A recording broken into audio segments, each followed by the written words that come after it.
I was carrying the dessert trays across my cousin's backyard when the pain hit me like a freight train.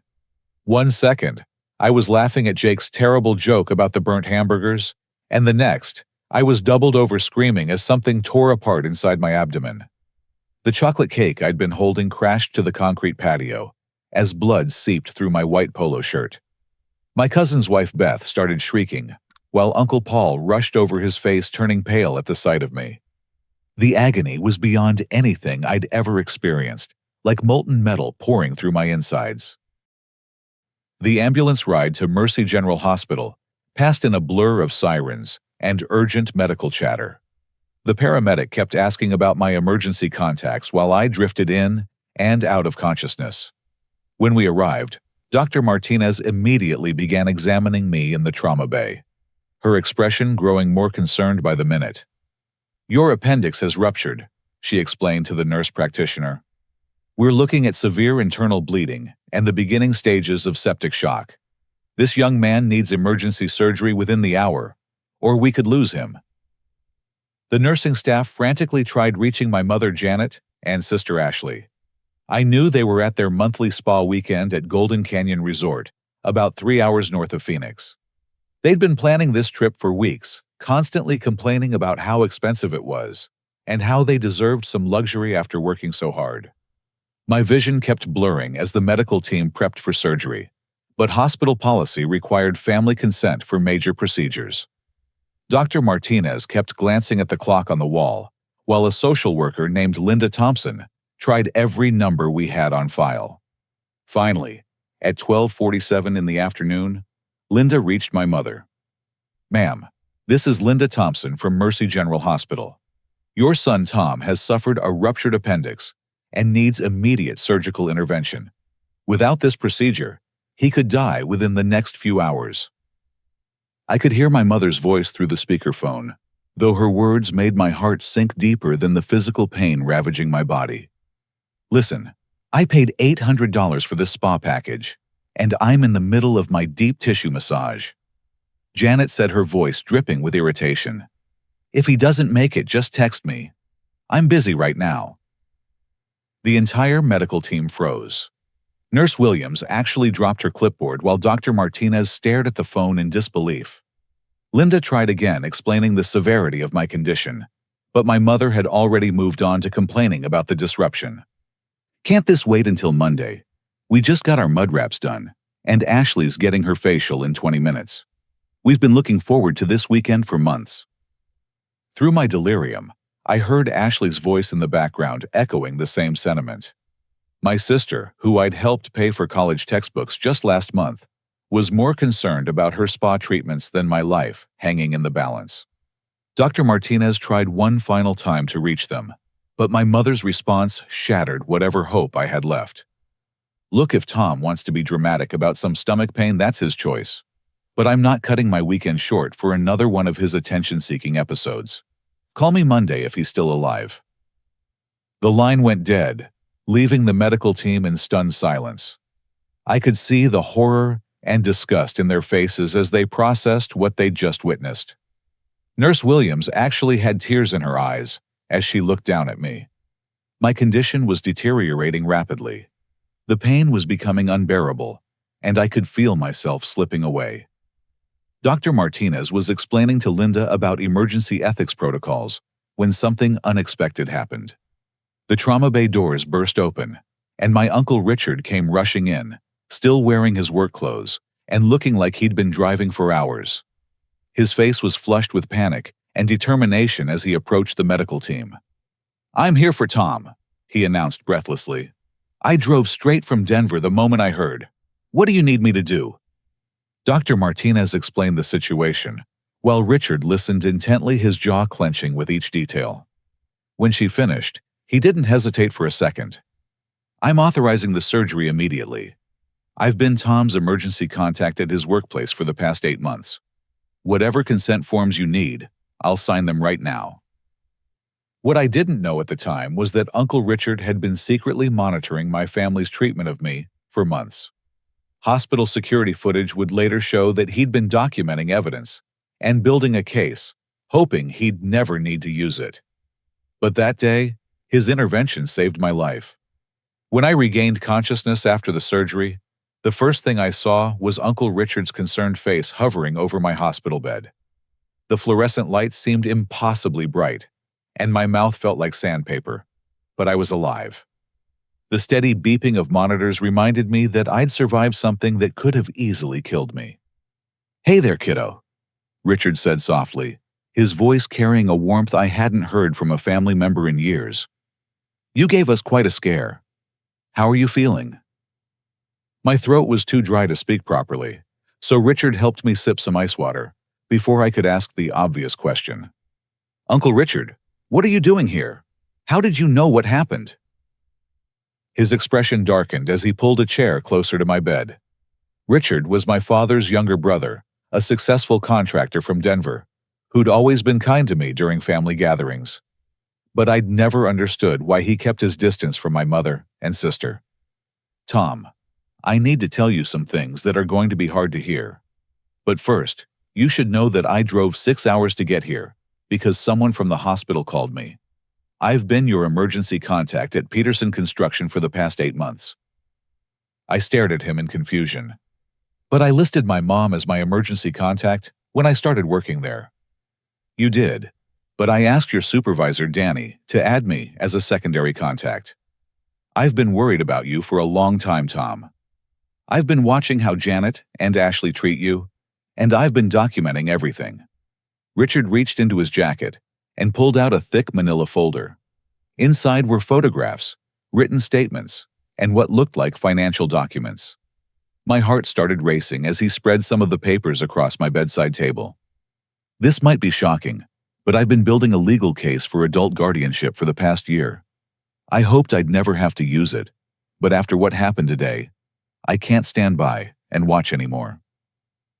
He showed me bank statements that made my blood run cold. Janet had been systematically stealing money from my college fund and work savings for over 3 years. Every paycheck I dutifully handed over to help with our family's supposed financial struggles had been deposited into accounts I knew nothing about.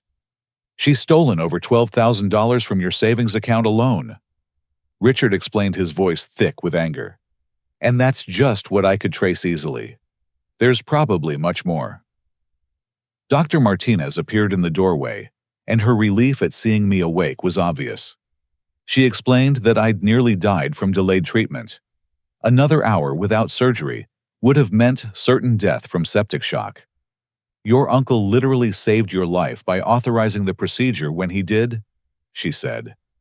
"But I have to ask, Tom, have you been experiencing abdominal pain for a while? The level of inflammation we found suggests this has been building up for weeks." I nodded weakly. I kept telling my mom I was having stomach problems, but she said we couldn't afford a doctor visit. She told me to just take some antacids and tough it out. Richard's face turned red with fury. "That's criminal neglect, Tom. She knew you were sick and refused to get you medical care to save money she was stealing from you anyway." A social worker named Patricia Chen entered my room with several official-looking documents. She explained that the hospital had triggered an immediate intervention based on the circumstances of my case. "Your uncle has filed for emergency adult guardianship, and given the evidence of financial abuse and medical neglect, a judge has granted temporary custody," Patricia said. "Your mother and sister have been served with a restraining order and are not permitted to visit you or contact you directly." Richard pulled out his phone and showed me something that made my stomach drop even further. Janet and Ashley were currently posting photos on Instagram from their spa weekend, showing off expensive treatments and luxury accommodations. The timestamps showed they were uploading these images while I was literally fighting for my life in surgery. "They're spending your money on massages while you nearly died," Richard said quietly. "Tom, I need you to understand something. I've been recording conversations with Janet for months, where she openly admits she never wanted you and has been waiting for you to turn 18 so she could kick you out." He produced a small USB drive from his pocket. "I have video and audio evidence of physical abuse, financial theft, and emotional manipulation spanning almost 2 years. I was building this case slowly, but today changed everything." The revelation hit me like a second wave of medical shock. Everything I thought I knew about my family, about my place in their lives, was built on lies and exploitation. The woman who claimed to love me had been systematically destroying my future while convincing me I was a burden. Richard's eyes filled with tears as he took my hand. "Tom, you're not alone anymore. I should have intervened sooner, and I'll never forgive myself for that. But from this moment forward, you're under my protection, and I'm going to make sure you get everything you deserve." The next morning brought a parade of legal professionals into my hospital room. Attorney Sarah Blackwood arrived with a briefcase full of paperwork and a determined expression that told me she meant business. She was a family law specialist who'd worked with Uncle Richard before on construction contract disputes. "Tom, I'm here to explain some significant developments in your case." She began spreading documents across the rolling bedside table. The hospital's social worker triggered an immediate Adult Protective Services investigation, and what we've discovered is far worse than anyone initially suspected. Sarah explained that Janet and Ashley had attempted to return to the hospital the previous evening, demanding access to my room. Hospital security had turned them away, based on the emergency restraining order Richard had obtained, but their behavior during that confrontation had been recorded and would be used as evidence. "Your mother threatened to sue the hospital for allowing unauthorized medical treatment," Sarah continued. "She claimed you were mentally incompetent and that she was your only legal guardian. What she didn't know is that we'd already filed for adult guardianship transfer based on documented abuse and neglect." Detective Williams from the Phoenix Police Department Financial Crimes Unit knocked on my doorframe before entering. He was a tall man with graying hair and the weathered look of someone who'd seen too much human cruelty over the years. "Son, I'm here because we've uncovered evidence of systematic financial exploitation," Detective Williams said, pulling up a chair. "Your uncle's documentation led us to investigate deeper, and what we found constitutes several felony charges." He opened his tablet and showed me bank records that made my head spin. Not only had Janet been stealing my work paychecks and college savings, but she'd also been collecting disability benefits from a childhood injury I'd sustained at age 12. Benefits I never knew existed. These monthly payments were supposed to go directly to you for educational and living expenses, the detective explained. "We're talking about over $25,000 over the past 8 years that she diverted to personal accounts." Sarah added another devastating revelation. "Tom, your co-workers at Peterson Construction have been contributing to a collection fund for what they thought was your family's financial emergency. Your supervisor, Danny Richardson, organized monthly donations because your mother told him you were all facing eviction." My throat felt tight as I processed this information. The guys I worked with, men who barely knew me beyond our job site interactions, had been giving their hard-earned money to help what they thought was my struggling family. Money that Janet had been pocketing while continuing to claim we were broke. "There's more," Detective Williams continued grimly. "Medical records show you've been seeking help for abdominal pain for over 6 weeks. Your mother consistently refused to authorize medical care, telling providers your family couldn't afford treatment. Meanwhile, she was spending thousands of dollars on spa treatments, shopping sprees, and vacation expenses." Richard, who had been quietly listening, finally spoke up. "Detective, show him the timeline from yesterday." Williams consulted his notes. "Tom, when you collapsed at the family barbecue, several witnesses confirm your mother was immediately notified by your cousin Beth. Instead of calling an ambulance or rushing to help, Janet spent 45 minutes finishing her manicure appointment before even leaving for the spa. She deliberately delayed emergency response to avoid interrupting her beauty treatment." The room felt like it was spinning. Every revelation painted a picture of calculated cruelty that I struggled to comprehend. This wasn't just neglect or poor judgment. This was systematic abuse designed to exploit and control me while maximizing Janet's personal benefit. Attorney Blackwood pulled out another folder.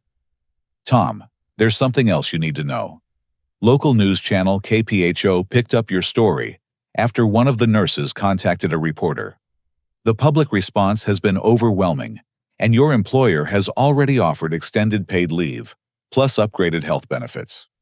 My supervisor, Danny Richardson, appeared in the doorway, holding a massive bouquet of flowers and a card signed by everyone at the construction company. His usual gruff demeanor was replaced by obvious concern and anger on my behalf. "Tom, the whole crew wants you to know we're behind you 100%. Danny said, his voice rough with emotion. "When we found out what your family was doing with our money, well, let's just say we're not happy about it."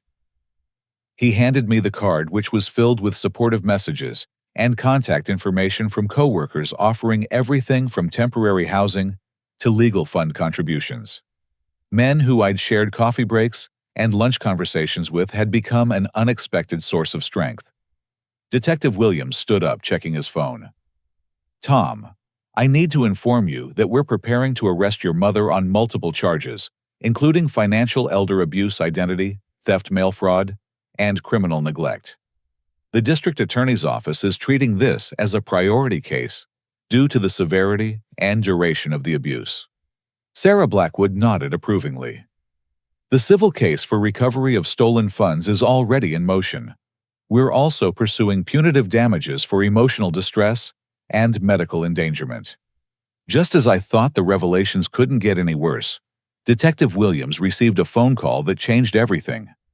After a brief conversation, he hung up and turned to Richard with an expression of complete shock.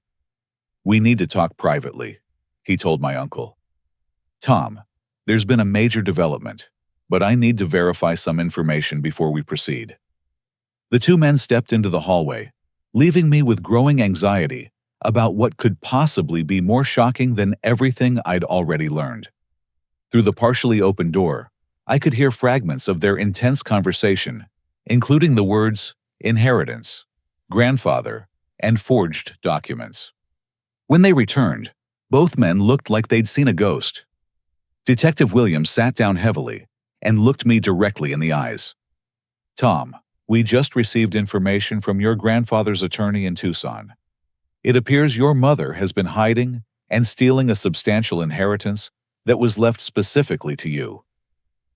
The silence in my hospital room was deafening as Detective Williams explained the magnitude of my mother's deception. Attorney Paul Morrison from Tucson had driven straight to Phoenix after learning about my hospitalization through the news coverage. He'd been trying to locate me for over 2 years. "Your grandfather Harold specifically excluded your mother from his will due to concerns about her treatment of you," Morrison explained, opening an old leather briefcase. "He left detailed instructions that his entire estate should go directly to you upon your 18th birthday, with safeguards to prevent family interference." The documents he spread across my bedside table told a story that completely rewrote my understanding of my family's financial situation. My grandfather had left me $200,000 in cash, plus a fully paid-off house in Scottsdale, worth another $350,000. Janet intercepted the inheritance notification letters and forged your signature on documents, claiming you were mentally incompetent, Detective Williams added. "She's been accessing your trust fund for over 2 years, treating it like her personal bank account." Richard's face had gone pale as he examined the bank statements Morrison provided. "Tom, look at these expenditures. Your mother bought a brand new Lexus SUV with your inheritance money. Ashley's college tuition, that expensive apartment. She's been bragging about the spa trips, shopping sprees. All of it was paid for with money your grandfather left specifically for you." Morrison pulled out a stack of yellowed letters, tied with a ribbon. "Your grandfather wrote these to you during his final months. He was deeply concerned about your welfare, and specifically mentioned his observations of emotional abuse within your household." With trembling hands, I opened the first letter. My grandfather's careful handwriting filled me with both warmth and devastating sadness. "Dear Tom, I worry constantly about how Janet treats you. I see the exhaustion in your eyes during family visits, the way she demands you work multiple jobs while claiming poverty. This inheritance is meant to give you freedom and security that your mother has denied you. I pray you'll use it to build the life you deserve, far away from those who would exploit your good nature." There were 12 letters in total, each one documenting his growing concern about my welfare and his determination to protect my future. He'd even hired a private investigator to document Janet's behavior, though he died before the investigation was complete. Sarah Blackwood was furiously taking notes as Morrison continued his revelations. The house in Scottsdale has been sitting empty for 2 years, while Janet claimed it was unsellable due to market conditions. In reality, she's been preventing any sale because she wanted to avoid distributing your inheritance. Detective Williams added another bombshell. We've traced additional fraud schemes involving insurance policies your grandfather maintained for your education. Janet has been collecting on those policies while claiming to various agencies that you were estranged from the family. My head was spinning as the scope of the deception became clear. While I'd been working construction jobs in the Arizona heat, desperately trying to save money for college while living in our cramped apartment, Janet had been living off my inheritance and telling everyone we were struggling financially. Tom, there's something else, Morrison said gently.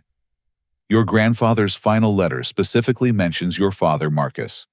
He believed your mother was preventing contact between you and your dad, and he hired an investigator to locate Marcus before his death. This revelation hit me harder than any physical pain I'd experienced. I'd grown up believing my father had abandoned us when I was 15, leaving my mother to struggle as a single parent. It was the foundation of every guilt trip Janet had used to manipulate me into working multiple jobs and handing over my paychecks. Richard was studying one of Morrison's documents when his phone rang. The conversation was brief, but his expression shifted to complete astonishment as he listened. Tom, that was Detective Williams's partner. They've located your father, Marcus. He's been living in Flagstaff this entire time, and he's already on his way here. Sarah Blackwood looked up from her legal notes. What do you mean they located him? Wasn't he supposed to be missing? Morrison answered grimly. According to the investigator's report, Janet told Marcus that Tom had died in a car accident 3 years ago. She's been preventing any contact by claiming Tom was deceased while simultaneously collecting child support payments that Marcus has been sending faithfully every month. The room fell silent as everyone processed this information. My father, who I'd believed had abandoned me, had actually been sending money to support me while grieving what he thought was my death. Janet had been collecting over $1,500 monthly in support payments while telling me my father didn't care about me. Detective Williams received another phone call, and after listening for several minutes, he turned to address everyone in the room. We've just confirmed that your father has been attempting to send letters and gifts for the past 3 years. Your mother returned all correspondence marked deceased to prevent any contact. Marcus has been living with the belief that his son was killed in an automobile accident on Interstate 17. I felt like I was drowning in revelations that completely dismantled everything I thought I knew about my life. The financial abuse was devastating enough, but learning that my mother had destroyed my relationship with my father by faking my death was beyond comprehension. Morrison closed his briefcase and looked at me with grandfatherly concern. Tom, your grandfather's final wish was that you would have the freedom to build a life based on truth rather than manipulation. Today, that wish is finally being honored. Just as I thought the emotional overload couldn't intensify any further, I heard familiar voices in the hospital corridor. Through my doorway, I could see 2 men approaching with security escorts. One was Detective Williams' partner, and the other was a man I hadn't seen in 5 years, but recognized immediately. My father, Marcus, stood in the hallway very much alive, and looking like he'd aged a decade in the past few years. His eyes were red with tears as he stared at me, like he was seeing a ghost. Tom, he whispered, his voice breaking with emotion. Son, is it really you? The reunion I'd never expected was about to begin, but I could also hear angry voices approaching from the opposite direction. Janet and Ashley had somehow managed to get past hospital security and were demanding access to my room, apparently unaware that their world was about to completely collapse. The collision of my past and present happened in the corridor outside my hospital room, creating a scene that would replay in my memory for years to come. My father, Marcus, stood frozen in the doorway, tears streaming down his weathered face as he stared at the son he'd believed was dead. Behind him, Janet's shrill voice echoed down the hallway as she argued with hospital security. "I demand to see my son immediately. This is completely unacceptable. I'm his mother and legal guardian." Marcus turned toward the sound of Janet's voice, and the transformation in his expression was instant. Grief and confusion were replaced by pure rage as he realized who was responsible for 3 years of unnecessary mourning. "You told me he was dead," Marcus said, his voice carrying down the corridor with deadly quiet intensity. "You sent me a death certificate. I've been visiting what I thought was my son's grave every week for 3 years." Janet appeared around the corner with Ashley trailing behind her, both women looking like they'd rushed back from their spa weekend without taking time to change clothes. When Janet saw Marcus, her face went white as paper. "Marcus, what are you doing here? You're not supposed to be anywhere near Tom. The restraining order clearly states—" "What restraining order?" Marcus demanded, stepping closer to my mother. "The one you forged, using my supposedly dead son's name. The one you filed to keep me away from a funeral that never happened." Detective Williams emerged from my room and immediately took control of the situation. "Ma'am, you're in violation of a court order by being on hospital premises. You need to leave immediately." Janet's panic was evident as she realized the scope of what was unfolding. "This is ridiculous. Tom is my son, and I have every right to see him. He's been filling your heads with lies because he's angry about missing his spa weekend." Ashley finally spoke up, but her words only made everything worse. "Mom, maybe we should just go home and deal with this later. The lawyers are getting expensive and people at the spa were starting to stare when you were on the phone yelling."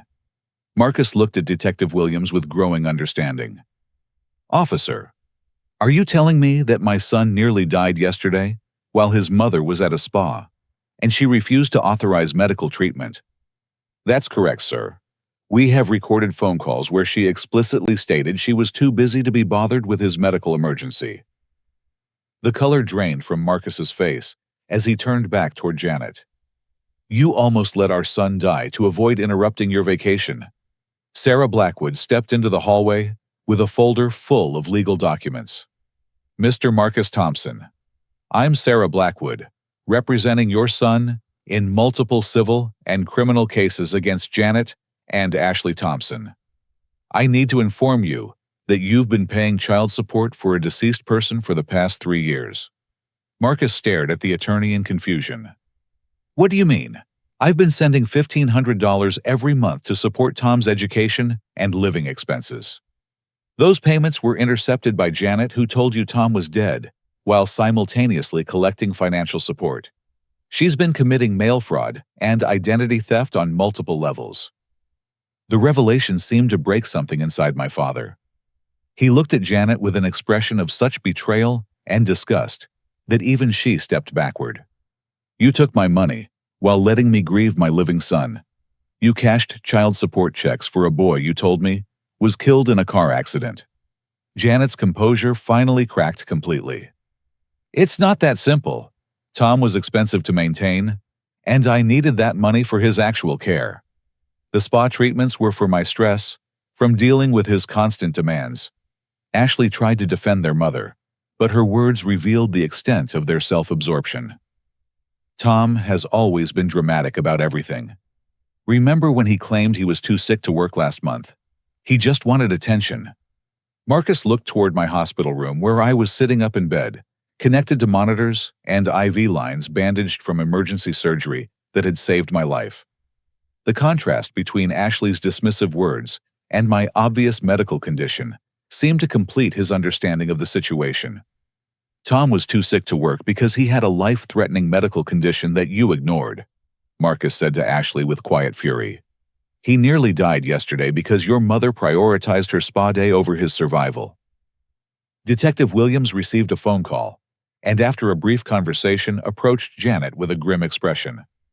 Ma'am, you're under arrest for financial elder abuse identity, theft mail fraud, and child endangerment. You have the right to remain silent. As Detective Williams began reading Janet her rights, Ashley finally seemed to grasp the severity of their situation. For the first time since arriving, she looked genuinely frightened rather than just inconvenienced. Wait, this is all a misunderstanding, Ashley pleaded. Mom, tell them how Tom has always been difficult. Tell them about his behavioral problems and how he never appreciated everything we did for him. But Janet was focused on the handcuffs being placed on her wrists, finally understanding that her years of manipulation and theft had caught up with her. The careful house of lies she'd built was collapsing in real time. Marcus approached my bedside as the arrest continued in the hallway. His eyes were filled with 3 years of suppressed grief and the overwhelming relief of discovering his son was alive. Tom, I need you to know that I never abandoned you. He said, his voice thick with emotion. Every single day for the past 3 years, I've visited what I thought was your grave. I've written you letters I thought you'd never read. I've saved money for college tuition for a son I believed was dead. The emotional weight of our reunion was almost unbearable. I'd spent 5 years believing my father had walked away from me, working multiple jobs, partly because Janet claimed we needed money that my deadbeat dad wouldn't provide. Learning that he'd been grieving my supposed death while faithfully supporting me financially rewrote my entire understanding of my family dynamics.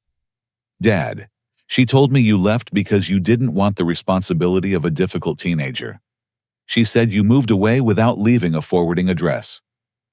Marcus shook his head, pulling out his phone to show me dozens of returned letters marked deceased in Janet's handwriting.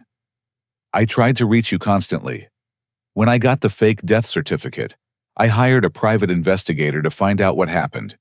He could never locate any accident report or death record, which should have been my first clue. Ashley's voice from the hallway interrupted our conversation. She was speaking to Detective Williams with increasing desperation. Officer, I think there's been a misunderstanding. I wasn't involved in any of this. I just did what my mother told me to do. If I testify against her, can we work out some kind of deal? The willingness to betray Janet in exchange for leniency revealed the shallow nature of their family bonds. Unlike the genuine love and concern I was experiencing with Marcus, and Uncle Richard, Ashley's loyalty lasted exactly as long as it served her personal interests. Sarah Blackwood approached my bed with a document requiring my signature. Tom, this authorizes the immediate freezing of all accounts where your stolen inheritance money was deposited. We're also filing for expedited recovery of the Scottsdale property and liquidation of assets purchased with your funds. As I signed the paperwork, I could hear Janet in the hallway making increasingly desperate threats about lawsuits and false accusations. But her words had lost all power to hurt me. For the first time in years, I was surrounded by people who genuinely cared about my welfare, rather than what they could extract from me. Marcus sat down in the chair beside my bed, and for the first time in 5 years, I felt like I had a real father again. Son, I want to help you rebuild everything she destroyed. I've been saving money for your future this entire time, and I want to be part of your life again if you'll let me. The healing process was beginning, but I could see that the legal and emotional journey ahead would test everything I thought I knew about justice, family, and forgiveness. 6 weeks after my hospital discharge, I sat in the Maricopa County Courthouse, watching my mother face the consequences of years of systematic abuse and theft. The courtroom was packed with supporters, including my co-workers from Peterson Construction, Uncle Richard, my father Marcus, and even some of the nurses from Mercy General who had witnessed Janet's shocking indifference to my medical emergency. District Attorney Rebecca Martinez had assembled a comprehensive case that painted a devastating picture of financial exploitation and criminal neglect. The evidence table was covered with bank records, forged documents, recorded phone calls, and testimony from multiple witnesses who had unknowingly contributed to Janet's elaborate deception. Your Honor, the defendant systematically exploited her son's trust and filial obligation to steal over $137,000 over a 3-year period, DA Martinez stated. She endangered his life by denying medical care, destroyed his relationship with his father through falsified death claims, and showed such callous disregard for his welfare that she refused to authorize life-saving surgery to avoid interrupting her spa vacation. Ashley sat in the witness section, having accepted a plea agreement in exchange for her testimony against Janet. The transformation in my sister's demeanor over the past month had been remarkable. Away from Janet's influence, Ashley had begun showing genuine remorse and was attending therapy to address her complicity in the abuse. The defendant convinced me that Tom was manipulative and attention-seeking. Ashley testified, her voice barely audible. She told me he was trying to ruin our family's financial security with his demands for medical care and college support. I believed her because I was afraid of losing her approval. The prosecution presented recorded conversations where Janet openly discussed her plans to get rid of Tom once he turned 21 and was no longer eligible for various support programs. Audio recordings captured her laughing with friends about how easily she could manipulate me into handing over my paychecks. He's so desperate for approval that he'll do anything to make me proud. Janet's voice echoed through the courtroom speakers. I tell him we're broke, and he works double shifts without questioning where the money actually goes. It's like having a personal ATM that never runs out. Marcus testified about the psychological torture of believing his son was dead while continuing to send support payments. His voice broke as he described visiting what he thought was my grave every week, leaving flowers and talking to a headstone that represented Janet's ultimate deception. She didn't just steal money from my son, Marcus said through tears. She stole 3 years of his life from me. She stole my chance to see him graduate high school, to help him with college decisions, to be his father during some of the most important years of his development. Uncle Richard's testimony revealed the systematic documentation he'd been gathering for over 18 months. His evidence included photographs of bruises, audio recordings of threats, and financial records showing Janet's increasingly lavish lifestyle, funded by my stolen inheritance. I watched my nephew deteriorate physically and emotionally, while his mother lived in luxury, Richard stated. Tom was working 60-hour weeks at construction sites in 100-degree weather, believing his family was facing eviction, while Janet was spending his inheritance on designer handbags and luxury vacations. The most powerful testimony came from Dr. Martinez, who explained how close I'd come to death due to delayed medical treatment. Tom's appendix had been inflamed for weeks before the rupture occurred, Dr. Martinez testified. His mother consistently denied him medical care, despite obvious symptoms. By the time we performed surgery, he was within hours of complete septic shock. Another delay of any significant duration would have been fatal. Janet's attorney attempted to portray her as an overwhelmed single mother who had made poor financial decisions but never intended to harm me. However, the recorded evidence of her callous indifference to my medical emergency undermined any sympathy the defense tried to generate. Ladies and gentlemen of the jury, we're not talking about poor judgment or financial stress.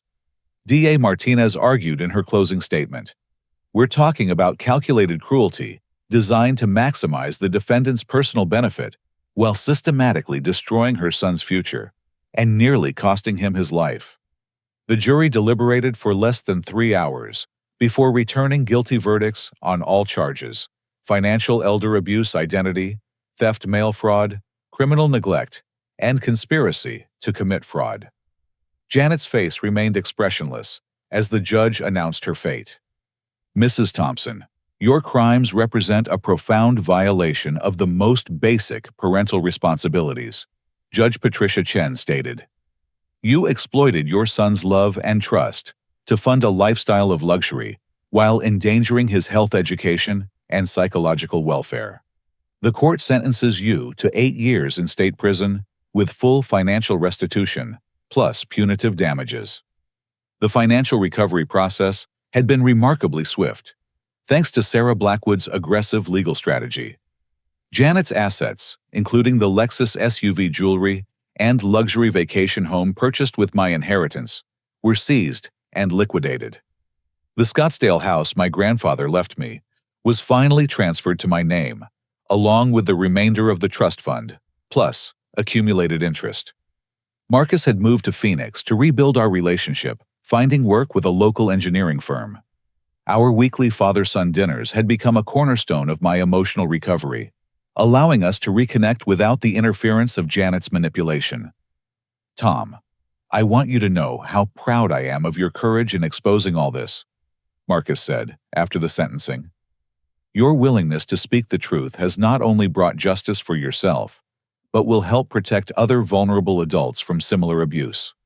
Ashley approached me in the courthouse hallway. After the sentencing, her eyes red from crying.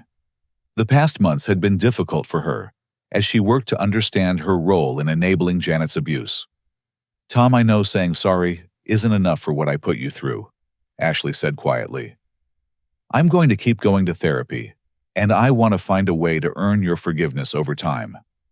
Not because I deserve it, but because I want to be a better person than Mom raised me to be. Her willingness to acknowledge her mistakes and seek genuine change had been one of the few positive developments in our family's reconstruction. While our relationship would never return to what it had been, there was hope for eventual healing based on honesty rather than manipulation. The legal victory was satisfying, but the real transformation was happening in my daily life. With my inheritance restored and my father back in my life, I'd enrolled in Arizona State University's social work program. My experience surviving family abuse had given me a unique perspective on helping other vulnerable individuals navigate similar situations. Tom, there's one more thing we need to discuss, Sarah Blackwood said as we left the courthouse. Your case has attracted attention from state legislators who want to strengthen protections for inheritance theft victims. They're calling it Tom's Law, and they want you to testify about needed reforms. The opportunity to transform my nightmare into protection for others felt like the ultimate validation of my grandfather's hopes for my future. He'd wanted me to have the freedom to build a meaningful life, and using my experience to help other abuse survivors seemed like the perfect way to honor his memory. Standing on the courthouse steps, with Marcus, Uncle Richard, and Ashley, I realized that while Janet's crimes had nearly destroyed me, they had also revealed the genuine love of family members who truly cared about my welfare. The contrast between manipulation and authentic concern had taught me lessons about human nature that would guide me for the rest of my life. 5 years later, I stood at the podium in the Arizona State Senate chambers, preparing to testify in support of the Tom Thompson Financial Abuse Prevention Act. The bill would create stronger penalties for inheritance theft and streamline the process for victims to recover stolen assets. Looking out at the packed gallery, I could see Marcus and Uncle Richard in the front row, their faces filled with pride. Senators, my name is Tom Thompson, and I'm here to share how comprehensive legislative reform can protect vulnerable adults from the kind of systematic exploitation I survived. I began my voice steady, despite the weight of the moment. The journey from that hospital bed to this legislative chamber had been marked by profound personal transformation and hard-won victories. After completing my social work degree with honors, I'd established the Harold Thompson Foundation for Family Abuse Prevention, named after my grandfather who'd tried to protect me even after his death. My work with the foundation had connected me with hundreds of abuse survivors whose stories shared common elements with my own experience. Adult children being exploited financially by manipulative parents, elderly individuals being robbed by trusted family members, and vulnerable people being denied medical care to protect abuser finances. The current legal system treats inheritance theft as a civil matter, requiring victims to navigate expensive litigation while suffering from the trauma of family betrayal. I continued in my testimony. This legislation would make inheritance fraud a felony crime with mandatory restitution and expedited recovery procedures. Senator Patricia Williams, who had championed the bill, nodded approvingly as I outlined the specific reforms needed to protect future victims. The legislation included provisions for emergency guardianship, transfers mandatory reporting by medical professionals, and enhanced penalties for abuse involving medical neglect. After completing my testimony, I joined Marcus and Uncle Richard for lunch at a small cafe near the Capitol building. These monthly father-son-uncle gatherings had become a treasured tradition, replacing the isolation and manipulation of my earlier family life with genuine connection and support. Tom, your grandfather, would be incredibly proud of what you've accomplished, Uncle Richard said, raising his coffee cup in a toast. You've turned your pain into purpose in a way that's going to help thousands of people. Marcus smiled, pulling out his phone to show me photos from his recent visit to my grandfather's grave. I finally got to meet your grandfather properly, even though it was too late for a conversation.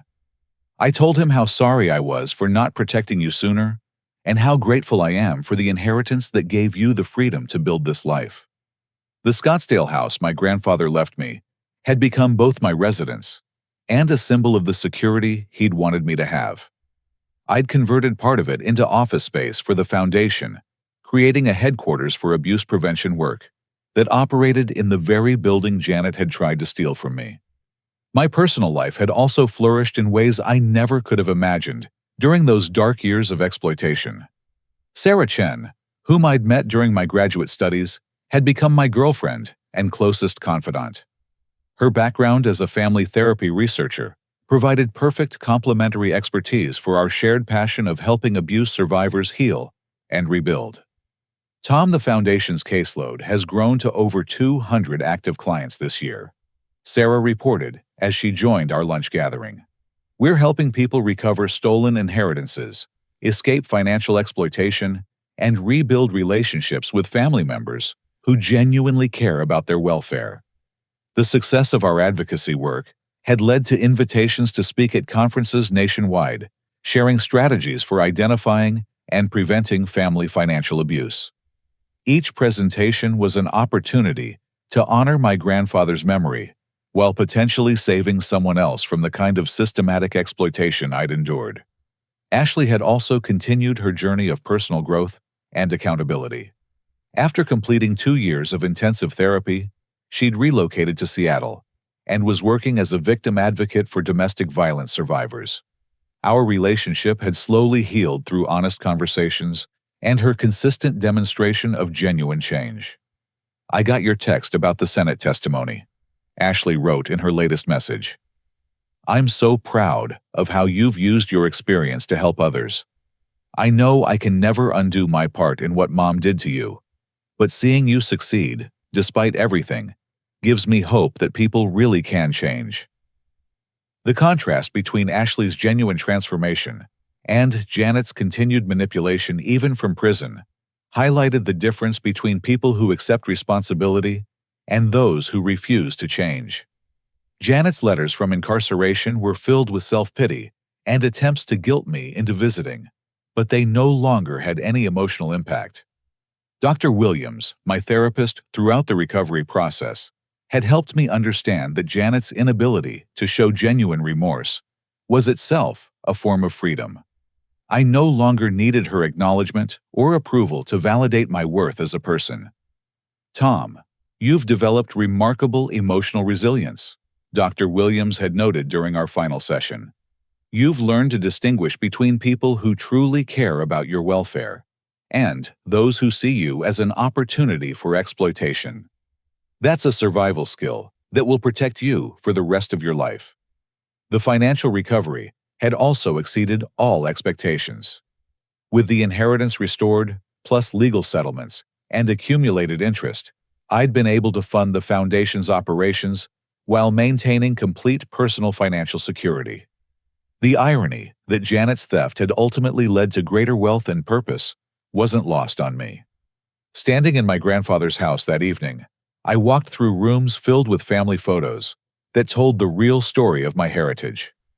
Pictures of my grandfather working construction, teaching me to fish, and writing in his journal while worrying about my welfare.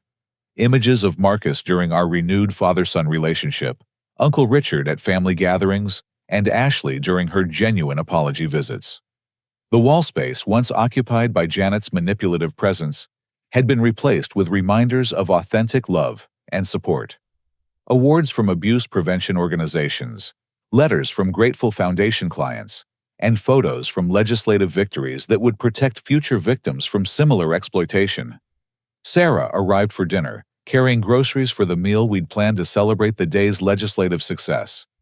Her presence in my life represented everything my grandfather had hoped I would find: a partner who valued me for my character, rather than what she could extract from me. "Tom, I have some news that might make this day even more special," Sarah said with a mysterious smile. "The University of Arizona wants to offer you a position developing their new family abuse prevention program. It would mean a chance to train the next generation of social workers while expanding the Foundation's research initiatives." The opportunity represented another step in the journey from victim to advocate that had defined my adult life. Every achievement felt like a tribute to my grandfather's faith in my potential and a validation of his decision to protect my future, despite Janet's interference. As we prepared dinner together, I reflected on the profound transformation that had occurred since that terrifying day in the hospital. The young man who had believed his worth was measured by his willingness to sacrifice for manipulative family members had evolved into someone who understood the difference between authentic love and exploitation. The Foundation's work continued expanding, reaching abuse survivors across multiple states and helping them navigate the complex process of escaping family exploitation. Each successful case represented another person freed from the kind of systematic manipulation that had nearly destroyed my own future. Looking toward tomorrow, I felt grateful for every aspect of my rebuilt life. The loving relationship with my father, the meaningful work helping other survivors, the romantic partnership with someone who truly understood my mission, and the financial security that allowed me to pursue purpose rather than mere survival. My grandfather's final letter, framed on my office wall, served as a daily reminder of his hopes for my future. "Tom, I pray you'll use this inheritance to build a life based on truth, compassion, and genuine human connection. Your kind heart deserves to be surrounded by people who cherish it rather than exploit it." That prayer had been answered beyond his wildest dreams, and I knew he would be proud of the man I'd become through surviving the darkness he'd tried to prevent. So I want to ask you, have you ever experienced a situation where family members took advantage of your trust or generosity? How did you find the strength to set boundaries and protect yourself? Share your thoughts in the comments below, because your story might help someone else who's struggling with similar challenges. If this story resonated with you, please hit that like button to help spread awareness about family financial abuse. Don't forget to subscribe for more stories about overcoming adversity and rebuilding life after betrayal, and share this video with anyone who might benefit from understanding the signs of family exploitation. Thank you for taking this journey with me, and for supporting survivors who are working to rebuild their lives based on truth and genuine love. I wish you the courage to surround yourself with people who value you for who you truly are, not what they can take from you.